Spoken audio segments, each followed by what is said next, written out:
At meron pong nag-text sa akin sa pamagitan ng emissary, ng abogado ng Diskaya, Mr. President. Meron po palang isang congressman, kanina pong nag-hearing sila, nakausap yung abogado ng Diskaya.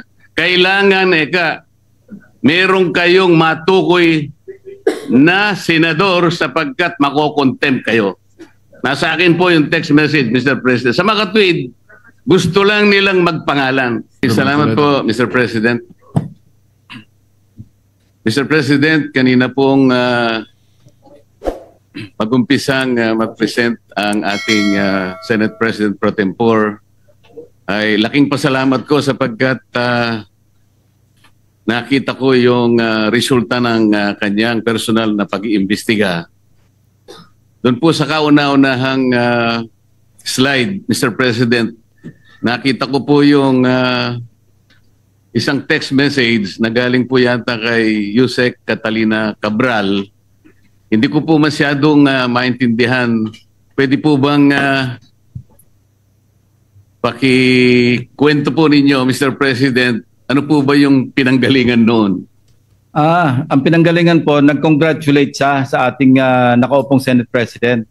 But this message was sent through the staff of our Senate President, Mr. President. Ang sinasabi daw, congratulations po, no? That was after July 1. After July proclamation 1st. Or after oath-taking, Mr. President? After the oath-taking, if I distinctly remember.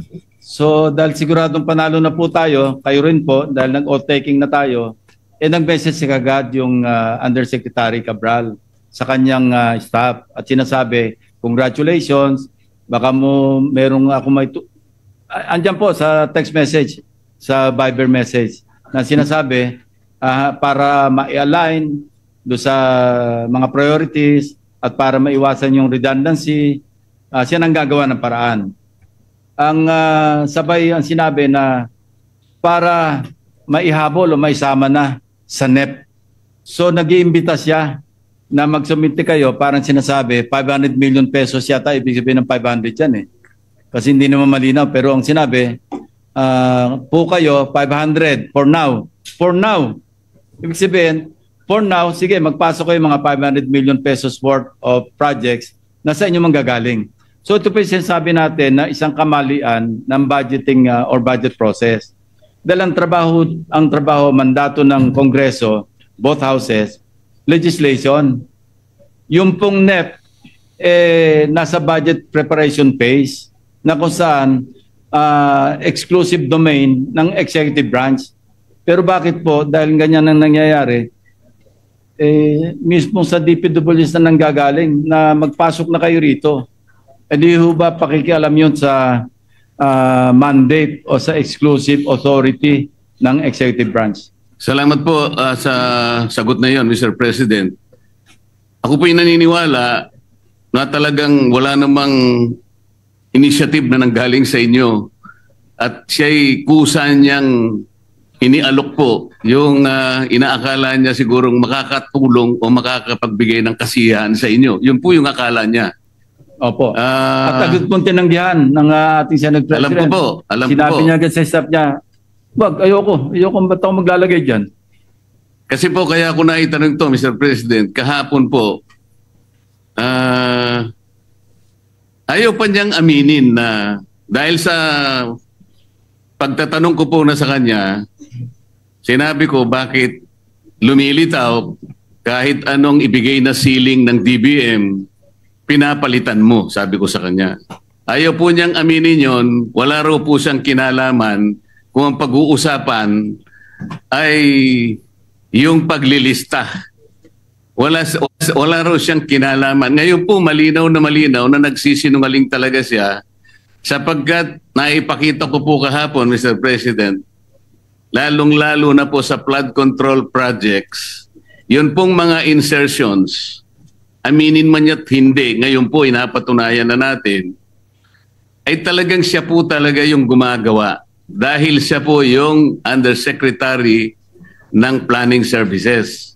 At lalong-lalo na po doon sa tinatawag na FAPs. Ito po yung Foreign Assisted Projects. Yun po malinaw na malinaw ipinakita ko po, Mr. President, yung sulat ng DBM noong July 2023 na kung saan sinabi mismo sa kanya, please adhere strictly dun sa mga ceilings na binibigay namin sa inyo. Dahil napansin po ng DBM magmula po noong 2022, 2023, pinapalitan po niya hanggang sa 2024. Ayaw po niyang aminin na siya po ang may kinalaman nun. Ngayon ko lang napatunayan, salamat Senate President Pro Tempore na ngayon ay malinaw na malinaw, hindi na niya pwedeng sabihin at hindi na siya pwedeng magsinungaling na wala siyang kinalaman dito. Ang totoo pa po nito, Mr. President, ang dami pong gustong tumestigo na meron po siyang 10 paboritong contractors na siguro sa mga susunod na panahon, kung sino man po yung hahawak ng Blue Ribbon Committee, isa po sigurong mabuting direksyon na ituntunin ito. At marami rin pong palagian na pumupunta sa kanyang opisina na mga politiko. Gusto ko pong pasalamatan ng ating Senate President Pro Tempore sapagkat mukhang yun pong mga kawani o mga opisyalis ng DPWH na matutuntun na natin at alam ko po na talagang tatagos ito hanggang sa former Secretary ng Department of Public Works. Kasi kahapon po, gusto niya nang sabihin na lahat ng daw po ng nangyayari sa kanyang opisina ay meron namang basbas ng Secretary ng Department of Public Works. Ngunit ang gusto ko pong tuntunin, Mr. President, kung nakita na po natin unti-unti at saan papunta at sinong may kasalanan sa Department of Public Works at nailitaw na rin po sa pagsusuri at sa personal na pag-iimbestiga ng ating colleague, ang mga contractors na talagang, kung pagsasamahin po natin mga contractors na ito at saka yung mga opisyalis na nabubunyag ngayon, siguro po yung salitang walang o halang ang kaluluwa ay is an understatement. Ang gusto ko pong malaman ngayon, bakit po kaya sila ganun kalakas ang loob? Bakit parang hindi na po milyon eh? Bilyon-bilyon na po ang naipatatalo at hindi naman po nila pera yon, pera po ng taong bayan.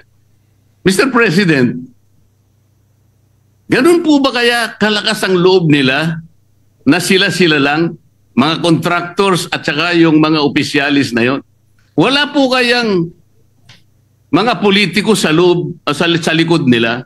Sana po matukoy yung tunay na mga proponents para po yung walang kasalanan ay hindi po nadadamay. Mahirap po na magbanggit sila ng pangalan dahil ito pong nagbabanggit ng pangalan ngayon ay galing lang sa amin kahapon at napatunayan ngayon na bilyon-bilyon ang ginagasta at magdadamay siya.